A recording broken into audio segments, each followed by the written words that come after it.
আসসালামু আলাইকুম। সংবাদে আপনাদের সবাইকে স্বাগত। সংবাদ শিরোনাম। তারেক রহমানকে অভ্যর্থনা জানাতে নেতাকর্মীদের ঢাকামুখী স্রোত। 300 ফিটের শেষ মুহূর্তে প্রস্তুতি, কেবল ভারপ্রাপ্ত চেয়ারম্যানই রাখবেন বক্তব্য। তিনি অত্যন্ত সংক্ষিপ্ত অনুষ্ঠানে দেশবাসীর প্রতি ধন্যবাদ ও কৃতজ্ঞতা জ্ঞাপন করবেন এবং মহান আল্লাহর দরবারে শুকরিয়া আদায় করবেন।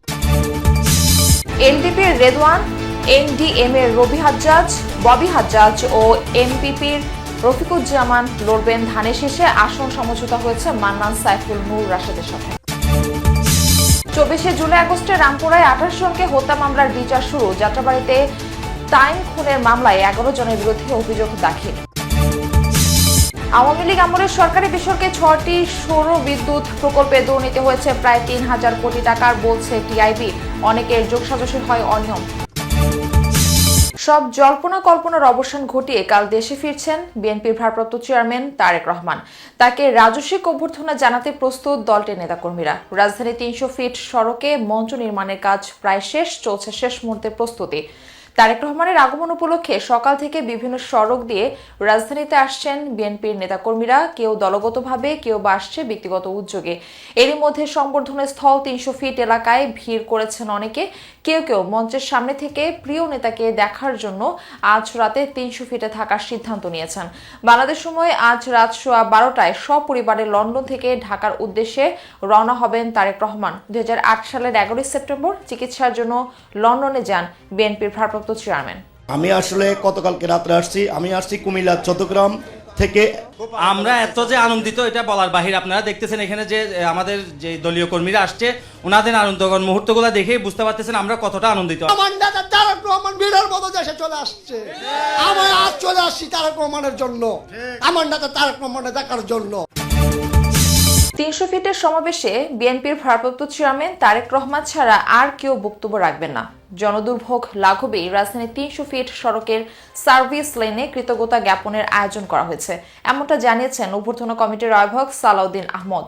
দুপুরে গুলশানে বিএনপি চেয়ারপারসনের কার্যালয়ে হয় সংবাদ সম্মেলন। তিনি বলেন, বাংলাদেশ বিমানের নিয়মিত ফ্লাইটে বৃহস্পতিবার বেলা 11:50 ঢাকা অবতরণ করবেন তারেক রহমান। এ সময় স্থায়ী কমিটির সদস্যরা তাকে অভ্যর্থনা জানাবেন। সেখান থেকে এভার কেয়ারে যাওয়ার পথে সংক্ষিপ্ত সংবর্ধনা গ্রহণ করবেন তিনি। শুক্রবার বাদ জুমা জিয়াউর রহমানের সমাধি এবং জাতীয় স্মৃতিসৌধে শ্রদ্ধা জানাবেন তারেক রহমান। শনিবার ভোটার আইডি কার্ডের আবেদন করবেন। এরপর জুলাই আহতদের সাথে সাক্ষাৎ এবং ওসমান হাদির কবর জিয়ারত করবেন তিনি। সালাউদ্দিন বলেন, এই বিশাল আয়োজন নিশ্ছিদ্র বা ত্রুটিহীন করা সম্ভব নয়। তারপরও স্বতঃস্ফূর্তভাবে নেতাকর্মীদের সুশৃঙ্খল থাকার আহ্বান জানান তিনি। এ সময় যতটুকু জনদুর্ভোগ হবে তার জন্য আগাম দুঃখ ও ক্ষমা প্রার্থনা করেন তিনি।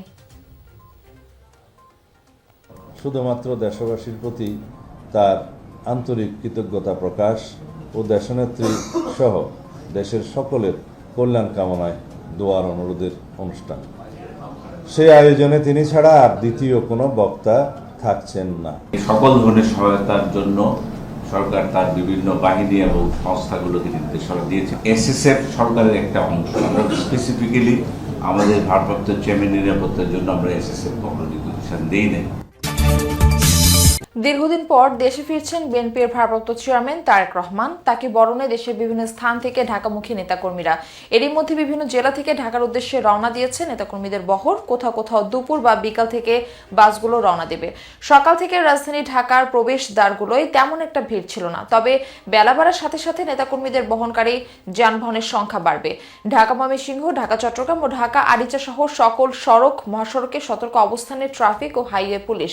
এছাড়া সংবর্ধনা অনুষ্ঠানে যোগ দিতে দেশের 10টি রুটে চলাচল করবে বিশেষ ট্রেন। বেশিরভাগ ট্রেনের শিডিউল সন্ধ্যা, রাত ও কাল ভোরে। ভোলা, বরিশাল, পটুয়াখালী থেকে লঞ্চ যুগে ঢাকায় আসবেন বিএনপির নেতাকর্মীরা। শেষ হচ্ছে অপেক্ষা। কাল দেশে ফিরছেন বিএনপির ভারপ্রাপ্ত চেয়ারম্যান তারেক রহমান। নিজ জন্মভূমি মাটির কাছে, মায়ের কাছে এই ফেরা। ব্যক্তিগত পারিবারিক নিপীড়ন আর শোক পাশ কাটিয়ে তার এই দেশে ফেরাকে ঐতিহাসিক প্রত্যাবর্তনই বলছেন বিএনপি নেতাকর্মীরা। বলছেন, দূর প্রবাসে থেকেও তরুণ মন আর উদ্যমকে সঙ্গী করে সংগঠিত করেছেন দলকে। এবার সামনে থেকে সামলাবেন সব। বিএনপির ভারপ্রাপ্ত চেয়ারম্যান তারেক রহমানের স্বদেশ যাত্রার খবর জানাচ্ছেন সহকর্মী সাইফুদ্দিন রবিন। তারেক রহমান 2008 সালে যখন লন্ডনে উন্নত চিকিৎসার জন্য যান তখন তিনি বিপর্যস্ত। রিমান্ডে অকথ্য নির্যাতনে শারীরিকভাবে ভীষণ অসুস্থ। দেশের মাটিতে মায়ের সঙ্গে শেষ দেখা সেই 2008-এর 11 সেপ্টেম্বর।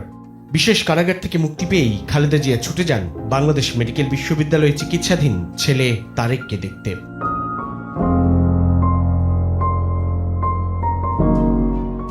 তারেক রহমানের রাজনৈতিক জীবন অনেকটা নিজের বয়সের সমান। মাত্র 6 বছর বয়সে 1971-এর মুক্তিযুদ্ধ পরিবারের অন্যতম ঘটনা। জিয়াউর রহমান যখন রণাঙ্গনে ছোট ভাইকে নিয়ে মা খালেদা জিয়ার সঙ্গে কারাবন্দী হতে হয় তাকেও। পিতা জিয়াউর রহমান যখন রাষ্ট্রপতি তখনও ঘরের কিশোর ছেলে তারেক। অনেক কাপড় চোপড় ছোট করে তোমাদের জন্য বানাতো দর্জি, এরকম কিছু মনে আছে তোমাদের? আমার এই শার্টটাই আব্বুর ছিল। নেতাকর্মীরা বলছেন খালেদা জিয়া যখন বিএনপির নেতৃত্ব নিয়ে রাজপথে এরশাদ বিরোধী আন্দোলনে বিশ্ববিদ্যালয় পড়ুয়া তারেক রহমান তখন নানান চিন্তক ও দার্শনিকের মাঝে।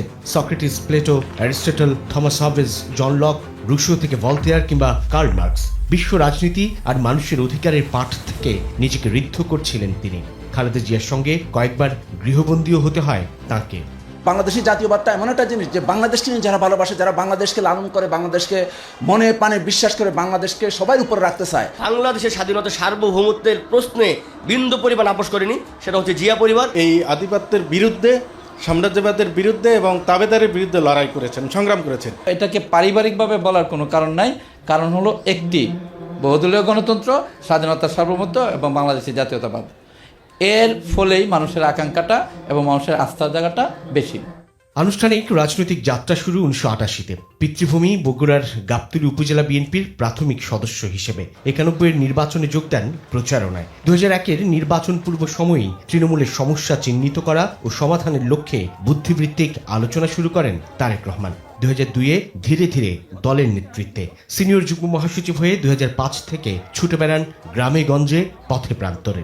আমাদের আজকে শপথ নিতে হবে ভবিষ্যতে আমরা ছাত্র দল থেকে কিভাবে আরো সৎ, যোগ্য এবং সাধারণ মানুষের কাছে গ্রহণযোগ্য এইরকম নেতা আমরা তৈরি করতে পারি।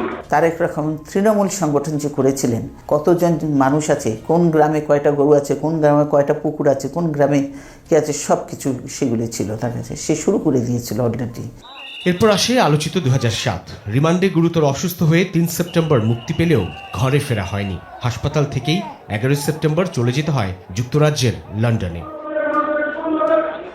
2009-এ দলের সিনিয়র ভাইস চেয়ারম্যান হন তারেক রহমান। রাজনৈতিক নানান উত্থান পতন সঙ্গী করে আবারও ঘুরে দাঁড়ানোর পালা।